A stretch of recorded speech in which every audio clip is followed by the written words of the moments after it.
శివోహం భక్తి ఛానల్కి స్వాగతం అండి. అందరికీ నమస్కారం. కార్తీక పురాణం 18వ అధ్యాయం సత్కర్మానుష్ఠాన ఫల ప్రభావము. ఓ మునిచంద్ర, మీ దర్శనము వలన ధన్యుడైతిని. సంశయములు తీరునట్లు జ్ఞానోపదేశము చేసితిరి. నేటి నుండి మీ శిష్యుడనైతిని. తండ్రి, గురువు, అన్న, దైవము సమస్తము మీరే. నా పూర్వపుణ్య ఫలితము వలనే కదా మీ బోటి పుణ్యపురుషుల సాంగత్యము తటస్థించెను. లేనిచో నేను మహాపాపినయి మహారణ్యములో ఒక మొద్దుబారిన చెట్టునయ్యుండగా తమ కృప వలననే నాకు మోక్షము కలిగినది కదా. మీ దర్శన భాగ్యము లేని ఎడల ఈ కీకారణ్యములో తరతరాలుగా చెట్టు రూపమున నుండవలసినదే కదా. అట్టి నేనెక్కడా, మీ దర్శన భాగ్యం ఎక్కడా, నాకు సద్గతి ఎక్కడా, పుణ్యఫలప్రదాయమగు ఈ కార్తీక మాసం ఎక్కడా, పాపాత్ముడనగు నేనెక్కడా, ఈ విష్ణాలయమందు ప్రవేశించుటెక్కడా. ఇవి అన్నియు దైవికములగు ఘటనలు తప్ప మరొకటి కాదు. కావున నన్ను తమ శిష్యునిగా పరిగ్రహించి సత్కర్మలను మానవుడెట్లు అనుసరించవలెనో దాని ఫలమెట్టిదో విశదీకరింపుడని ప్రార్థించెను. ఓ ధనలోభ, నీవడిగిన ప్రశ్నలన్నీయూ మంచివే.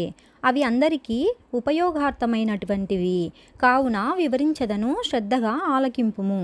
ప్రతి మనుజుడును ఈ శరీరమే సుస్థిరమని నమ్మి జ్ఞానశూన్యుడగుచున్నాడు. ఈ భేదము శరీరముకే గాని ఆత్మకు లేదు. అట్టి ఆత్మజ్ఞానం కలుగుటకే సత్కర్మలను చేయవలెనని సకల శాస్త్రములు ఘోషించుచున్నవి. సత్కర్మనాచరించి వాని ఫలమును పరమేశ్వరార్పితమునరించిన జ్ఞానము కలుగును. మానవుడే జాతివాడో ఎటువంటి కర్మలు ఆచరించవలెనో తెలుసుకొని అటువంటి వానిని ఆచరింపవలెను. బ్రాహ్మణుడు అరుణోదయ స్నానము చేయక సత్కర్మలను ఆచరించినను వ్యర్థమగును.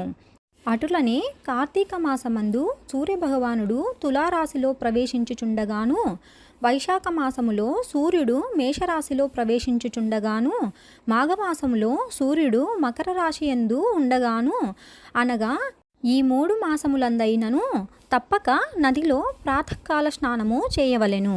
అటులా స్నానము ఆచరించి దేవతార్చన చేసిన ఎడల తప్పక వైకుంఠ ప్రాప్తి కలుగును. సూర్యచంద్రగ్రహణ సమయములందును తదితర పుణ్యదినములందయును స్నానము చేయవచ్చును. ప్రాతకాలమున స్నానము చేసిన మనుజుడు సంధ్యావందనం, సూర్య నమస్కారములు చేయవలెను. అట్లు ఆచరించనివాడు కర్మభ్రష్టుడగును. కార్తీక మాసమందు అరుణోదయ స్నానమాచరించిన వారికి చతుర్విధ పురుషార్థములు సిద్ధించును. కార్తీక మాసంలో సమానమైన మాసము వేదములలో సరితూగు స్త్రూస్త్రము, గంగా గోదావరి నదులకు సమాన తీర్థములు, బ్రాహ్మణులకు సమానమైన జాతియు, భార్యతో సరితూగు సుఖమును, ధర్మముతో సమానమైన మిత్రుడును, శ్రీహరితో సమానమైన దేవుడును లేడని తెలుసుకొనుడు. కార్తీక మాసమందు విద్యుక్త ధర్మముగా స్నానాదులు ఆచరించిన వారు 1,000,000 యాగములు చేసిన ఫలమును పొంది వైకుంఠమునకు పోవుదురు అని అంగీరసుడు చెప్పగా విని మరల ధనలోభుడు ఇటుల ప్రశ్నించెను. ఓ మునిశ్రేష్ఠ, చాతుర్మాస్య వ్రతమని చెప్పితిరే, ఏ కారణము చేత దానిని ఆచరించవలెను? ఇది వరకు ఎవ్వరైనా ఈ వ్రతమును ఆచరించియున్నారా? ఆ వ్రతం యొక్క ఫలితమేమి, విధానమెట్టిది? సవిస్తరముగా విశదీకరింపుడని కోరెను. అందులకు అంగీరసుడు ఇటుల చెప్పెను. ఓయి వినుము. చాతుర్మాస్య వ్రతమనగా శ్రీ మహావిష్ణువు మహాలక్ష్మితో ఆషాఢ శుద్ధ ఏకాదశి దినమున పాల సముద్రమున శేషుని పాన్పుపై శయనించి కార్తీక శుద్ధ ఏకాదశి నాడు నిద్ర నుండి లేచును. ఆ 4 మాసములకే చాతుర్మాసమని పేరు. అనగా ఆషాఢ శుద్ధ ఏకాదశి శయన ఏకాదశి అనియు, కార్తీక శుద్ధ ఏకాదశి ఉత్తాన ఏకాదశి అనియు, ఈ వ్రతమునకు చాతుర్మాస్య వ్రతమనియు పేర్లు. ఈ 4 మాసములలో శ్రీహరి ప్రీతి కొరకు స్నాన, దాన, జప, తపాది సత్కార్యాలు చేసినచో పూర్ణ ఫలము కలుగును.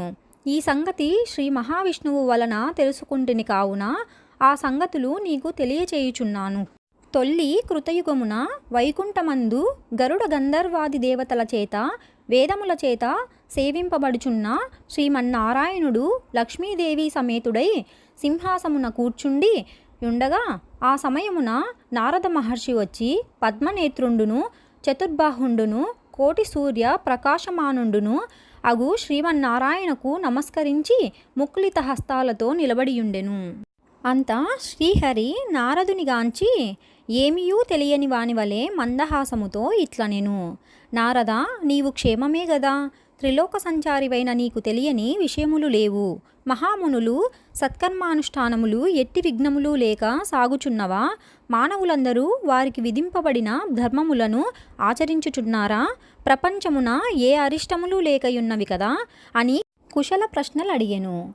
అంతా నారదుడు శ్రీహరికి ఆదిలక్ష్మికి నమస్కరించి, ఓ దేవా, ఈ జగంబున నీవు ఎరుగని విషయములు ఏమీయూ లేవు. అయినను నన్ను వచింపుమంటచే విన్నవించుచుంటిని. ప్రపంచమున కొందరు మనుష్యులు మునులు కూడా తమకు విధించిన కర్మలను నిర్వర్తించుటలేదు. వారెట్లు విముక్తులగుదురో ఎరగలేకున్నాను. కొందరు భుజించకూడదనిన పదార్థములను భుజించుచున్నారు. కొందరు పుణ్యవ్రతములు చేయుచు అవి పూర్తి కాకమునుపే మధ్యలో మానివేయుచున్నారు. కొందరు సదాచారులుగా, మరికొందరు అహంకార సహితులుగా, పరనిందాపరాయణులుగా జీవించుచున్నారు. అట్టివారిని సత్కృపతో పుణ్యాత్ములనొనర్చి రక్షింపుమని ప్రార్థించెను.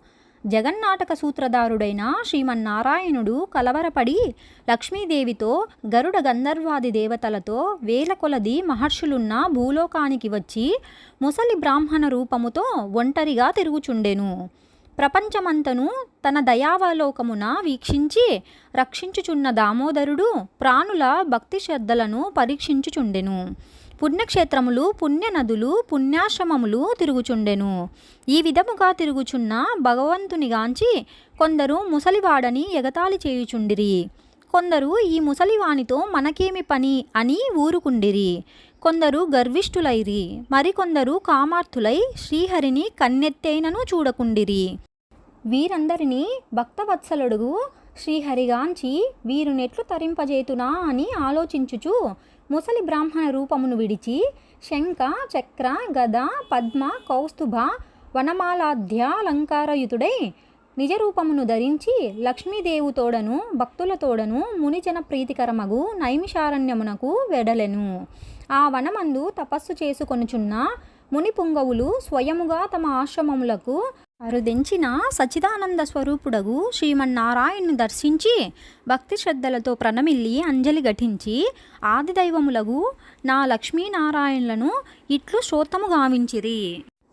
శాంతాకారం భుజగశయనం పద్మనాభం సురేశం విశ్వాకారం గగనసదృశం మేఘవర్ణం శుభాంగం లక్ష్మీకాంతం కమలనయనం యోగిహృద్ధ్యానగమ్యం వందే విష్ణుం భవభయహరం సర్వలోకైకనాథం లక్ష్మీం క్షీరసముద్రరాజతనయాం శ్రీరంగధామేశ్వరీం దాసీభూత సమస్తదేవవనితాం లోకైకదీపాంకురాం శ్రీమన్మందకటాక్షలబ్ధవిభోద్బ్రహ్మేంద్రగంగాధరాం త్వాం త్రైలోక్యకుటుంబినీం సరసిజాం వందే ముకుందప్రియాం.